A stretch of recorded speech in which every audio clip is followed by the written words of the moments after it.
Ethics and Introduction.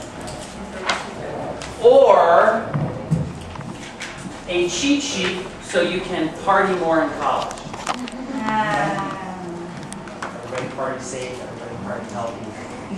But the information I'm about to give you is the basic information that you will receive in an Introduction to Ethics class in college. And I dare say it's going to be more clear than your college professor will make it. Okay? I'm introducing you to the 3 classic Western ethical theories. There are many more out there, but if you understand these 3, again, you're going to have a lot more free time in college, and studying for the test is going to be much easier on that weekend when there are things to do. Okay, so the first thing I want to do is direct you to this little chart up above, and then we're going to move to the green down below. I want you to imagine that you are standing there on the left side of this board, and you have a choice to make. What should I do?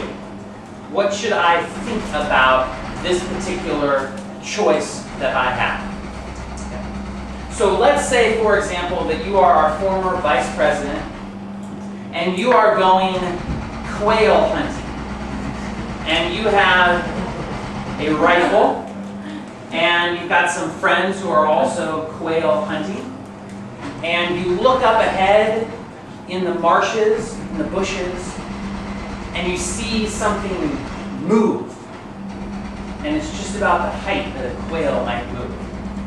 And so you pull your gun up, and you think, should I pull the trigger right now? Should I pull the trigger?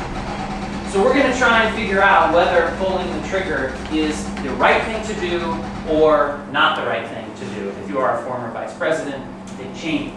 Okay, we don't want to say too many difficult things about him because he's very, very ill right now. Just had a terrible, very difficult valve replacement that usually only happens when you're a few months from death.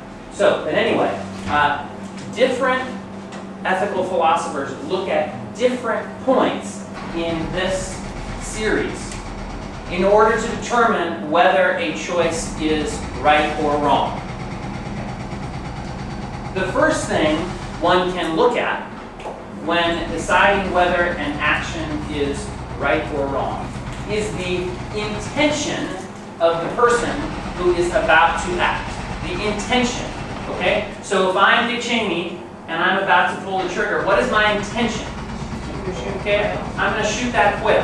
And there are some people who would say that that is a terrible thing for you to do, right? You should never intend to kill any animal. And there are some people who would say, you know what, that's good. We all got to eat, and meat is a part of our diet. So I understand that's a good intention. And there's no factory farms that you're getting on the hook or anything like that. So great, that's a good intention. Immanuel Kant, we'll talk about it in just a second, says the only truly good thing is a good will. And one's will is, for the purposes of this talk, one's will is one's intent. So, some people decide whether or not an action is justified based on the intent. And one way you can go through this process is by considering lots of different actions. Okay? Considering lots of different actions.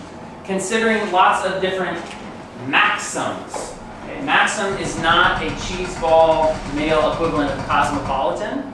Okay? Maxim for philosophy class is a potential action.